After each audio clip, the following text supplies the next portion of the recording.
Mi abuela guardó una foto que cambió todo. Pensé que estaba viendo un recuerdo bonito.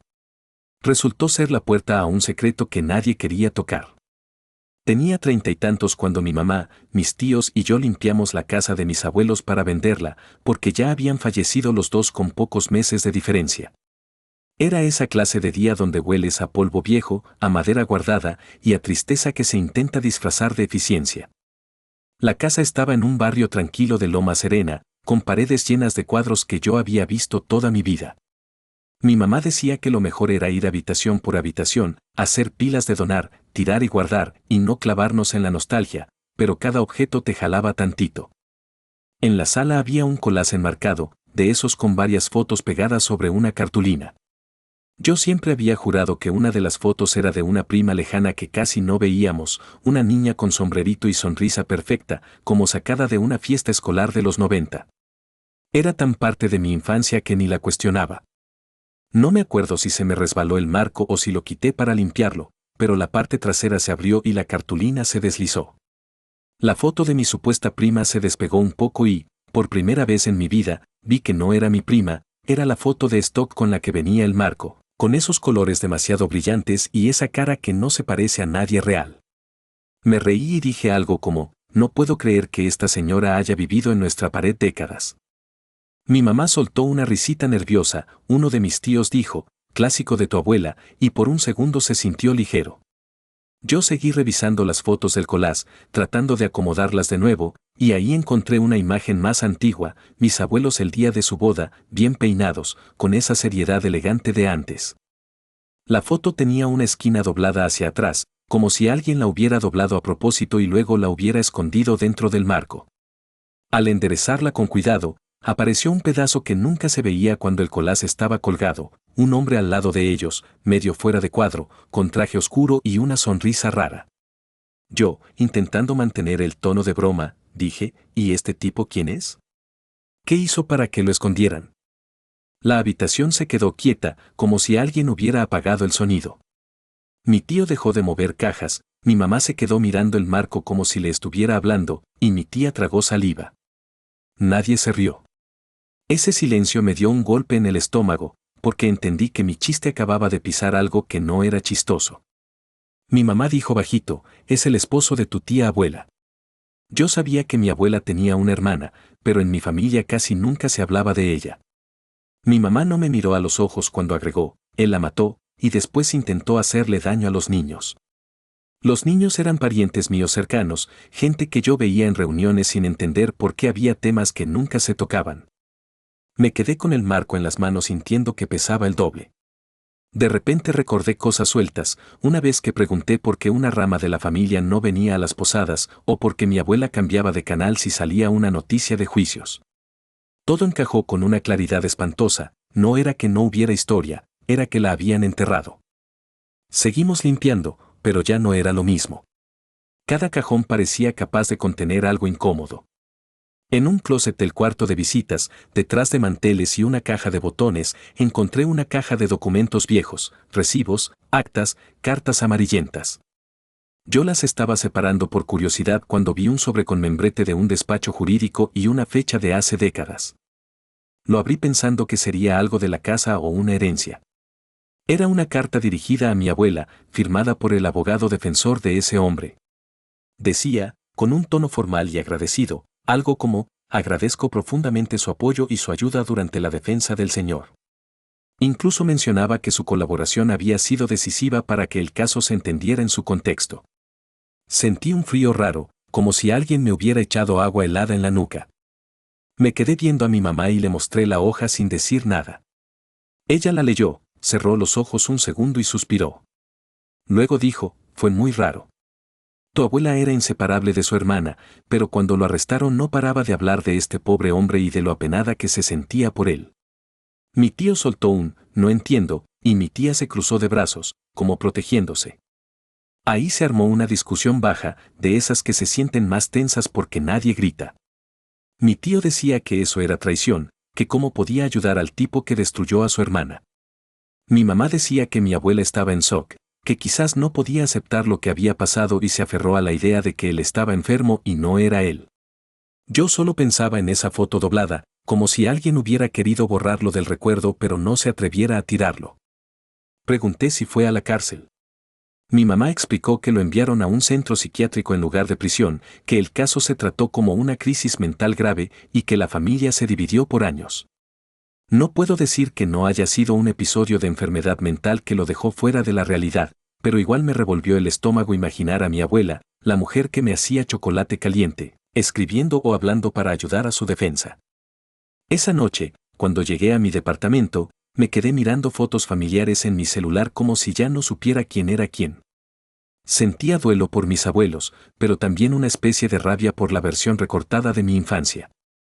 Y al mismo tiempo, una culpa absurda por juzgar a mi abuela sin haber vivido lo que ella vivió, perder a su hermana, ver a su sobrino sobrevivir, y lidiar con un mundo que de pronto no tenía sentido.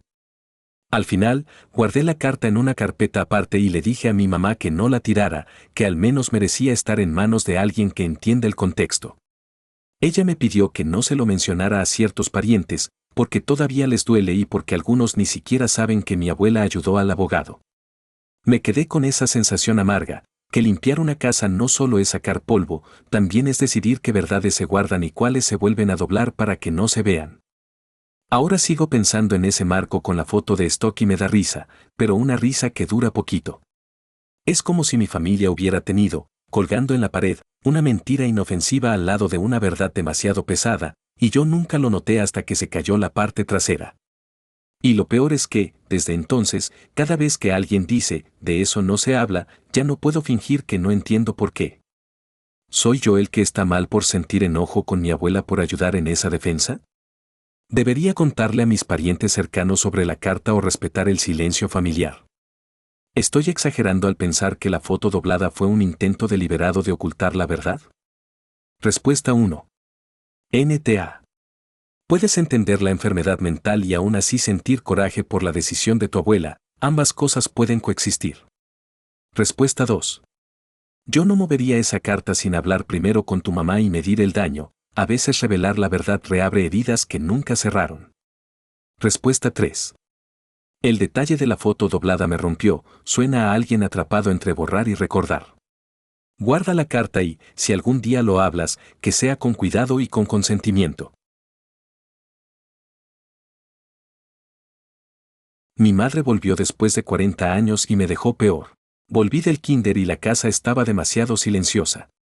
No era paz, era abandono. Tenía 5 años cuando pasó, y todavía puedo ver el pasillo como si fuera hoy, el piso frío, la luz de la tarde entrando por la ventana y ese silencio raro, como cuando alguien apaga una tele de golpe. Dejé mi mochilita en el sofá y grité mami una vez, luego otra, esperando el cómo te fue, de siempre, pero solo me contestó un llanto chiquito que venía de la sala. Mi hermano menor, de 3, estaba en su sillita mecedora con su osito apretado contra la cara, rojo de tanto llorar, repitiendo como si fuera una canción rota, mami ya no me quiere, mami ya no me quiere. Mis otros 2 hermanos estaban ahí cerca, confundidos, sin saber si había que portarse bien o si ya podíamos llorar. Yo, con 5, no entendía nada, pero entendí lo esencial, algo se había terminado y nadie nos avisó. Esa noche mi papá llegó tarde, con una cara que nunca le había visto, como de alguien que ya perdió y apenas va enterándose, revisó la casa, abrió cajones, preguntó cosas al aire y al final solo dijo que íbamos a ir con una tía unos días. 2 días después nos subió a un carro prestado y nos llevó a casa de mi tía en un barrio que olía a jabón y a frijoles, y antes de irse nos juró que volvía por nosotros en un par de días, como si repetirlo lo hiciera verdad. No volvió. Al principio mi tía nos decía tu papá anda arreglando cosas, luego dejó de decirlo, y en mi cabeza el tiempo se partió en 2, antes de la puerta cerrándose y después, con nosotros haciendo fila para el baño y aprendiendo a no pedir demasiado. Crecimos con reglas de casa ajena, no hacer ruido, no preguntar, agradecer todo. Mi hermano de 3 dejó de repetir la frase, pero le quedó una manera de mirar la entrada como esperando que alguien se arrepintiera. A los 14 lo volví a ver y me dio vergüenza admitirlo, no lo reconocí, estaba flaco, sucio, con la piel marcada por el sol y el alcohol y olía como a calle mojada y a derrota, y me llamó por un apodo que ya no usaba nadie. Lo vi un par de veces más en esquinas distintas, siempre con la misma sonrisa triste y la misma promesa de ahora sí voy a componerme, hasta que un día me dijeron que había muerto, y yo no sentí el tipo de dolor que se supone que uno siente, sino una especie de cansancio viejo. Cuando yo tenía 15, en una plática de cocina, una tía soltó como quien menciona el clima que mi mamá había tenido un hijo antes que nosotros, un hermano mayor que también abandonó. Fue como enterarme de que mi historia no era accidente, era patrón. Pasaron décadas con ese hueco en la familia, nadie sabía que había sido de ella, y lo más cruel era que no era solo nuestro misterio, sus propios hermanos y hermanas también vivían con la misma pregunta, y mi abuela murió sin saber dónde estaba su hija. Hasta que una tía, la más terca y la más práctica, juntó dinero y contrató a un detective privado, yo pensé que era tirar plata a la basura, pero unos meses después nos dijo que la había localizado, viva, en otra ciudad, con otro apellido y otra vida que no incluía ni una sola foto nuestra. Para entonces ya éramos adultos, uno de mis hermanos ya había muerto, y aún así la noticia nos cayó como un golpe atrasado. Uno de mis hermanos y yo aceptamos verla una vez, solo una vez, como quien abre una caja guardada por 40 años esperando que haya algo adentro. Nos citamos en un café neutro, de esos con música bajita y mesas iguales, y cuando llegó era una señora muy mayor, bien arreglada, con manos finas, y lo más raro fue que no traía en la cara ni culpa ni miedo, solo una curiosidad plana, como si fuéramos vecinos que se equivocaron de mesa. Le dije quién era, le di datos para que no hubiera duda, y ella asintió despacio, como si confirmara un trámite. Mi hermano preguntó por qué se fue, y ella habló de problemas y cosas que pasaron sin una sola frase que sonara a lo que yo esperaba escuchar. Lo siento, los extrañé, me arrepiento. Le contamos que uno de nosotros ya no estaba, que había muerto sin saber nada de ella, y no cambió su expresión. Preguntó por el clima de la ciudad donde vivíamos, y luego por el café, y yo sentí un frío en el pecho, como si por fin entendiera que no era que no nos hubiera encontrado, era que no le importaba encontrarnos. Salimos de ahí con la certeza de que la reunión no cerraba nada, solo ponía sello oficial al abandono. Mi tía todavía la llama cada pocos meses, más por control de daños emocional que por cariño, solo para saber si sigue viva, y yo decidí que nunca más volvería a verla ni a hablarle. Hace poco envié mi ADN a un servicio de genealogía, con la esperanza medio absurda de que apareciera otro hermano, otra pieza que explicara algo, pero no salió nada, y quizá esa es la parte más difícil. No hay gran secreto, no hay tragedia romántica, solo una persona que se fue y nunca miró atrás, y nosotros aprendiendo a vivir sin un final bonito. ¿Soy yo el malo por decidir que no quiero volver a ver a mi madre aunque esté cerca de los 90?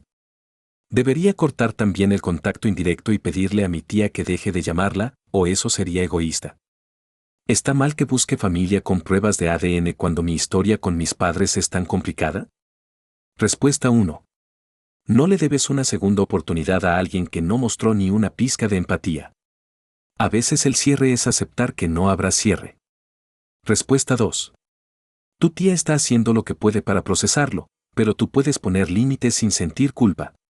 Lo que sentiste en el café suena más que válido. Respuesta 3. Lo del ADN es totalmente entendible, muchos buscamos contexto cuando nos lo negaron de niños. Ojalá encuentres paz aunque no encuentres más parientes. Si te gustaron esas historias, suscríbete.